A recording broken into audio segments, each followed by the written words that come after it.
And hello, people of the internet. How's it going today? Billy Bones here. This is a walk through the mind. Thanks for tuning in. Thanks for listening. This is a moment where we can take a couple minutes out of our day to discuss what's going on through in between the cartilage on either side of my head. That sounded ridiculous. You still listening now? So, but either way, we're going to take a minute and we're going to look at what's going on in between my ears, what's going on inside my head, and see if we can't come up with a conversation that you and I and maybe someone else you can all talk about, and we can, we just get the conversation started.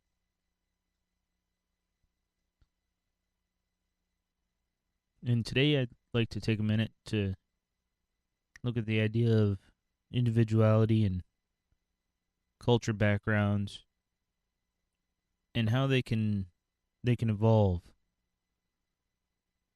Stuff like that sounds kind of boring, so I'm going to put it in terms that I know I can compare to, and hopefully that you guys can sit there and at least see my point of view on things. As usual, you don't have to agree with it, but it's conversation. You're just shooting the shit, having fun. But if we look at cars and how they've evolved, you can go as far back as something like the Model T, which if I remember correctly, it didn't have a gas pedal or a brake pedal. It just had some levers and a steering wheel, and you shifted it and you grinded in gears, and you tried and you did all your best, and you went 25 miles an hour. Tops. Just flying down the road. It was a lot easier than walking or saddling up the horse or all stuff like that. But here in the United States, we grew up on cars, and the American open spaces, it allowed for long straight stretches for the cars. And we can look at something like that, and then we can easily remember the days of wasteful gas spending, but it was fun. The rumble of a V8, just straight power, and then drag racing, right? You wouldn't have seen drag. Is there drag racing over in Europe?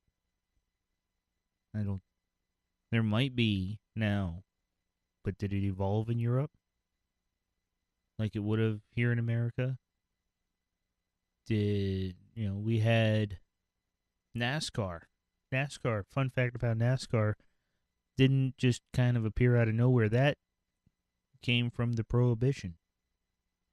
Here's a little fun fact for you. Back in the day, the booze runners would option the living hell out of their cars. They'd throw beefier springs in the back and take out any extra weight. And so that way they could load it up with mason jars and mason jars and mason jars full of moonshine. And that way, when the car was full of moonshine, it would sit level, it would blend in, it would look normal, because everybody had the same looking car back then.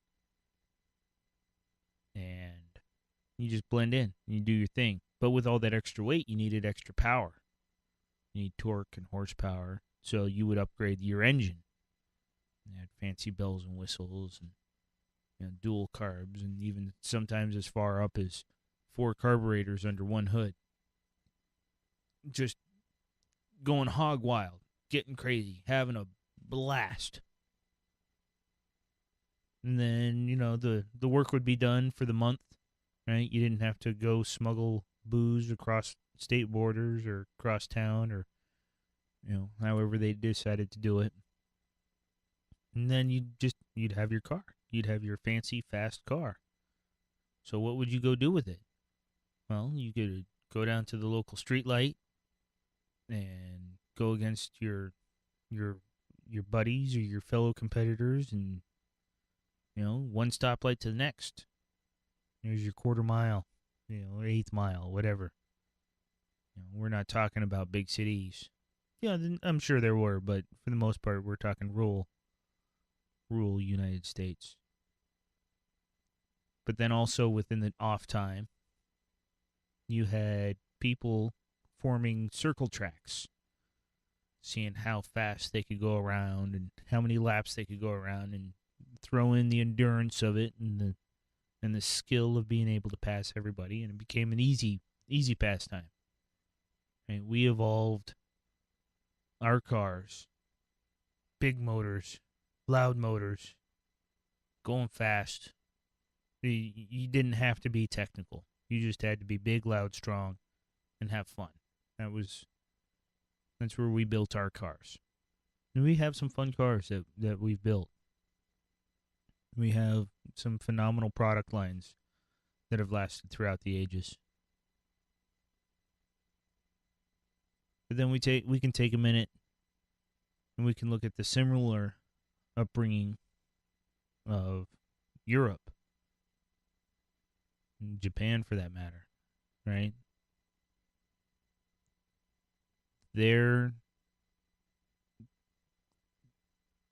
territories, their countries, where they formed, much older, much older. I believe we can agree, civilization-wise. That's not discounting the natives, the Native Americans. And as far as actual, that was bad. as far as that, what we would consider civilization today, coming in and forming, right? And your roads would be formed by the path of least resistance. In Europe, they didn't have TNT to blow up mountains. If you wanted to dig a tunnel, you dug a tunnel by hand, right? Yeah, you had your donkeys or your horses to pull big rocks away, but it was mostly done by hand. So your path of least resistance would be up and through hills and around hills. And cities were formed with the church at the center. So instead of like here in the United States, where a lot of cities, East Coast has its own unique setup, but for the most part, the further west you go, the more cities are laid out in a specific grid pattern, because they had the car to evolve with. Whereas, like, in Europe, everybody was on foot for the most part, donkeys and horses and cows and all that. And on Sunday, you went to church. And so the church was the center of town, and it was one giant circle. The roads only needed to be so wide. And then we can fast forward to the age of the car, when that got formed. And they didn't have the big, wide open spaces like we here in the United States did.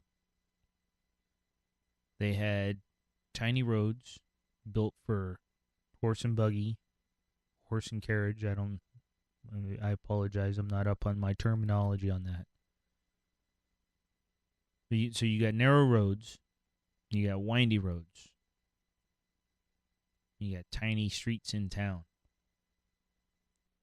And the way European cars and Japanese cars, they formed on cornering abilities, right? You can't just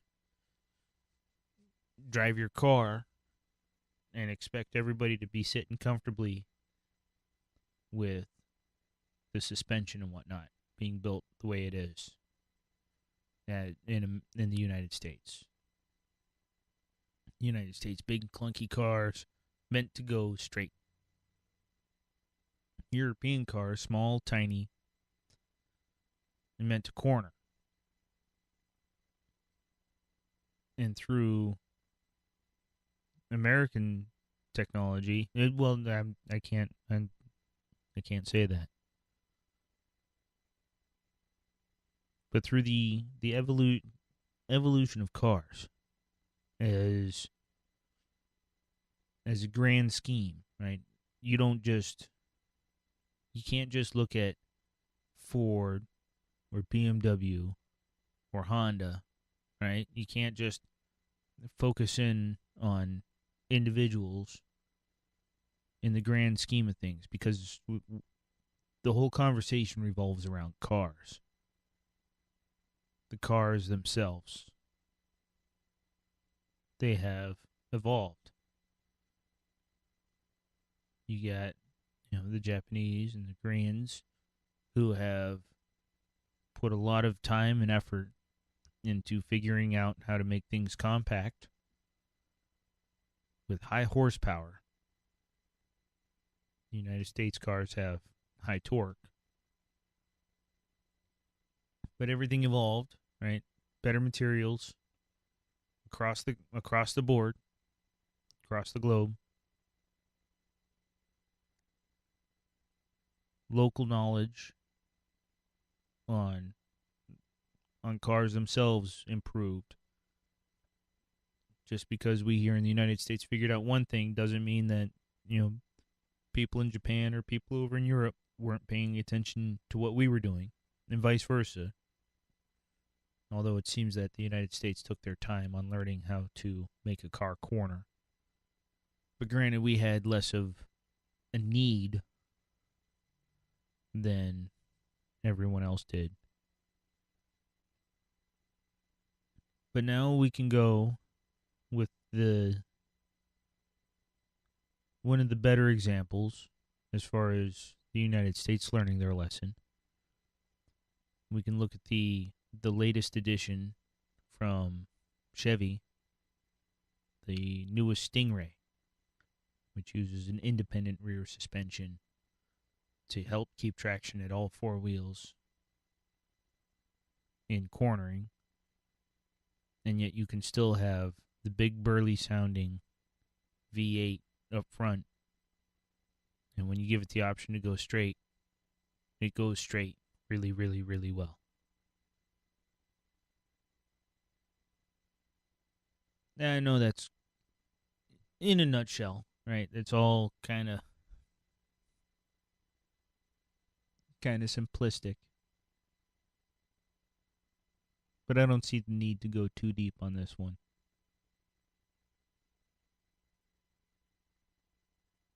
But if we look at the characteristics that have come from individual backgrounds, cultures, right? Everybody across the globe has something to offer. And we can all be arrogant. We can all believe that we know best. We can feel that. And, for a moment, we might actually know the best.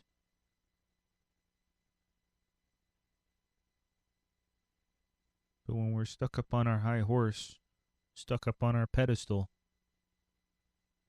it's a long way to the bottom when we fall.